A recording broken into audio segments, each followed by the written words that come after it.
दोस्तों आज की इस वीडियो में मैं आप लोगों को पढ़ाने जा रहा हूँ कुछ अलग। आज की इस वीडियो में हम लोग डिस्कस करेंगे एक अमेरिकन एजुकेटर थे टी वॉशिंगटन। उन्होंने 1901 में उनकी एक ऑटोबायोग्राफी पब्लिश हुई थी। उसके अंदर एक पार्ट है माई स्ट्रगल फॉर एन एजुकेशन। दोस्तों ये जो पार्ट है ये समझ लो एक ऐसे की तरह है। आज इसको डिस्कस करेंगे। आज की वीडियो बहुत ही कमाल की होने वाली है। पूरी ऑटोबायोग्राफी को कवर करूंगा। अगर आपको ये पसंद आती है तो आज की वीडियो को एंजॉय करना शुरू करते हैं।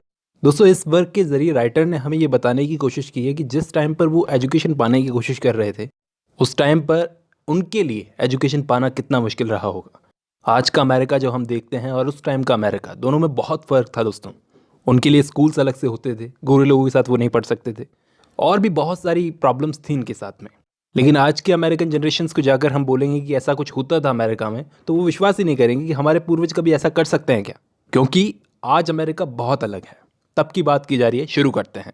एक दिन मैं कोयले की खान में काम कर रहा था, तो वहाँ पर मैंने दो मजदूरों को बात करते हुए सुना। वो बात कर रहे थे एक स्कूल के बारे में। वर्जीनिया में एक स्कूल है कलर्ड लोगों के लिए। कलर्ड लोगों का मतलब काले लोगों के लिए।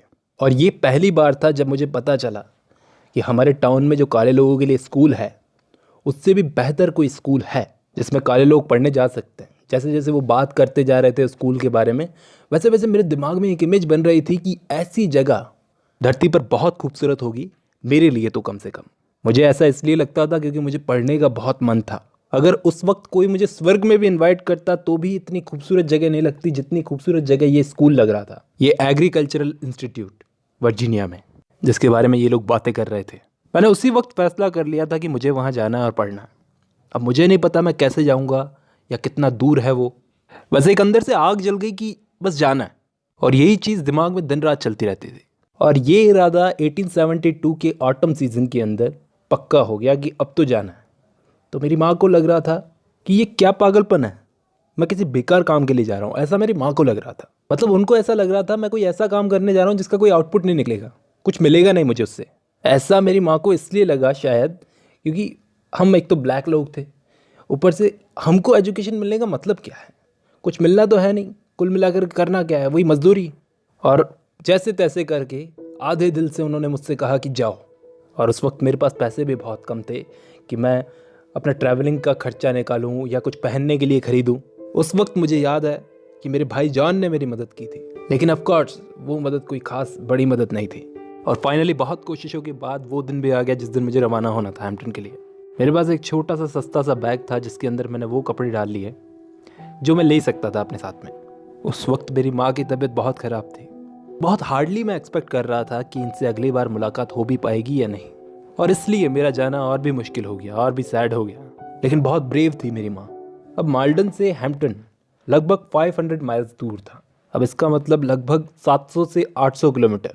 तो थोड़ा थोड़ा चलते हुए, थोड़ा लिफ्ट मांग के, थोड़ा वैगन से, थोड़ा कार से लिफ्ट मांगते मांगते, ऐसे ही धीरे धीरे कुछ दिनों में, एग्जैक्टली नंबर नहीं बताया कितने दिनों के अंदर, लेकिन कुछ दिनों के अंदर आखिरकार मैं सिटी ऑफ रिचमंड में पहुंच गया। आखिरकार पहुंच गया, जो कि हैम्पटन से 82 माइल्स की दूरी पर था लगभग।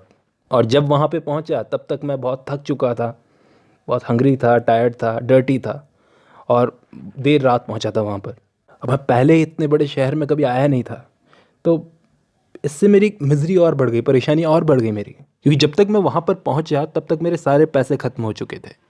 अब वहाँ मेरी कोई जान पहचान का भी नहीं। इतनी बड़ी सिटी के अंदर आए हो, जब तुम्हारे जान पहचान का भी कोई मिलता नहीं है तो बहुत प्रॉब्लम हो जाती है आपके लिए।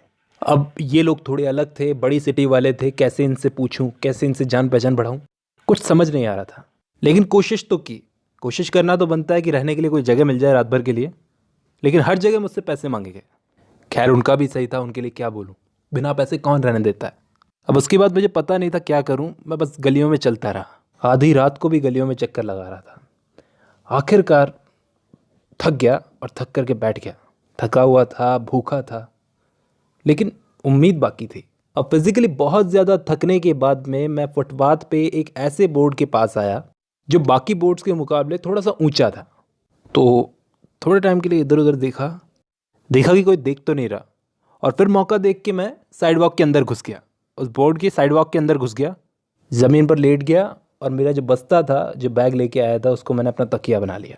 और रात भर मुझे ऊपर चलने की ऐसे आवाज़ें आ रही थी।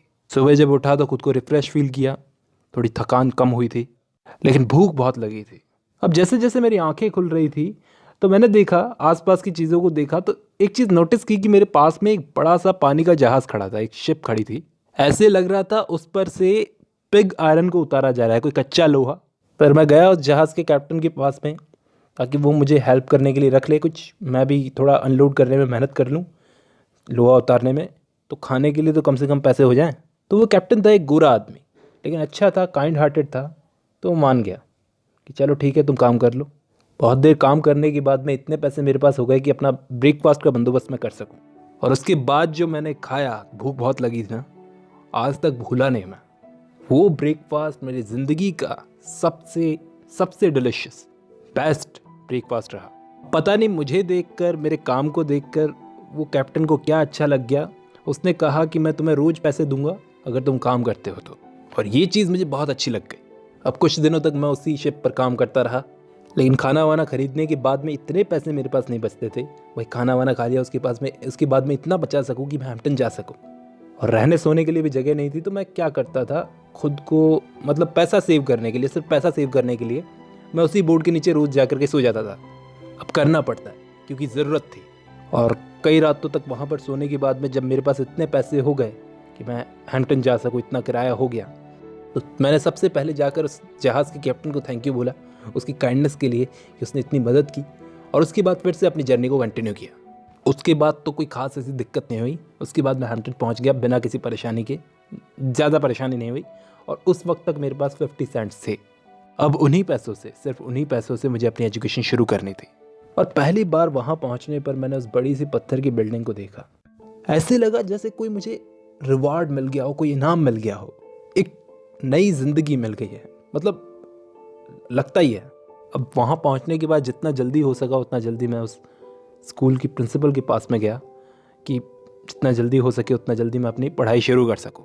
बहुत लंबा सफ़र करके आया था, बहुत थका हुआ था, खाना भी ढंग से नहीं खाया था, नहाया धोया भी नहीं था, कपड़े भी चेंज नहीं किए थे, और पहुँच गया उनके पास में। तो ऑफ कोर्स ऐसी हालत में जाऊँगा किसी के पास में तो फर्स्ट इंप्रेशन मेरा कुछ खास अच्छा नहीं पड़ा उन पर। और मैं देख सकता था उनकी शक्ल को देखकर, उनको मुझ पर डाउट हो रहा था कि ये पढ़ने भी आया है या फिर ऐसे ही आ गया है। अब मेरी हालत ही ऐसी थी, कोई भी ऐसा ही समझेगा कि मैं पढ़ने के लिए डिवोटेड हूँ भी या नहीं। तो कुछ दिनों तक तो उन्होंने मुझे एडमिशन दिया भी नहीं, ना तो उन्होंने मना किया ना एडमिशन दिया, एक तरह से बीच में अटकाए रखा। लेकिन मैं कोशिश करता रहा कि किसी तरह से उनका विश्वास जीत सकूं, उनको राज़ी कर सकूं कि मैं उनका स्टूडेंट बनने लायक हूं।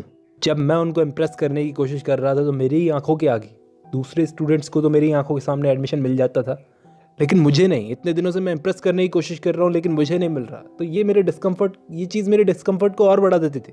और बस दिल में ये था कि एक बार अगर चांस मिले तो मैं भी दिखा दूंगा कि ये दूसरे स्टूडेंट्स जो कर सकते हैं मैं भी वैसा कर सकता हूँ। कुछ घंटे ऐसे ही गुजर गए।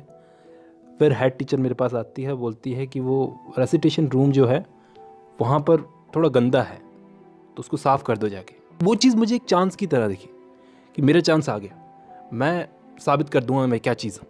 मुझे कोई हेजिटेशन नहीं हुई काम करने में, बल्कि मुझे तो खुशी हुई, कितना अच्छा काम करूँगा। 3 बार मैंने उस रूम को साफ़ कर दिया और डस्टिंग क्लॉथ जो था उसको 3 बार मैंने, बल्कि 4 बार मैंने उसको झाड़ा। फिर उसके बाद क्या किया, फर्नीचर को हटाया, बेंचेस को हटाया, हर एक कोने में, उसके पीछे, ऊपर, नीचे, साइड में, जहाँ भी ज़रूरत हुई उसको साफ़ किया। क्योंकि दिल में एक ही चीज़ थी कि जो इम्प्रेशन आज पड़ेगा ना इस टीचर के ऊपर, उसी पे मेरा फ्यूचर डिपेंड करता है। और जब काम ख़त्म हो गया तो फिर मैंने टीचर को रिपोर्ट किया। वो एक यांकी वुमन थी, मतलब साफ़ सफाई ज़्यादा ही पसंद करती थी और उसको पता था कहाँ पे उसको गंदगी चेक करनी है, कहाँ पे गंदगी हो सकती है। वो रूम में गई, जाकर ढंग से देखा और दीवारें, फर्श वगैरह सब कुछ चेक किया, और फिर अपना रुमाल उसके ऊपर रखा टेबल और बेंचेस पर, और रुमाल को रब किया। कुल मिला के ढंग से चेक किया उसने रूम को। उस लेडी को धूल का एक भी स्मॉल सा पार्टिकल भी नहीं मिला, डस्ट का। उसके बाद जाके उसके मुंह से निकला कि आई गेस तुम ठीक हो एडमिशन के लिए।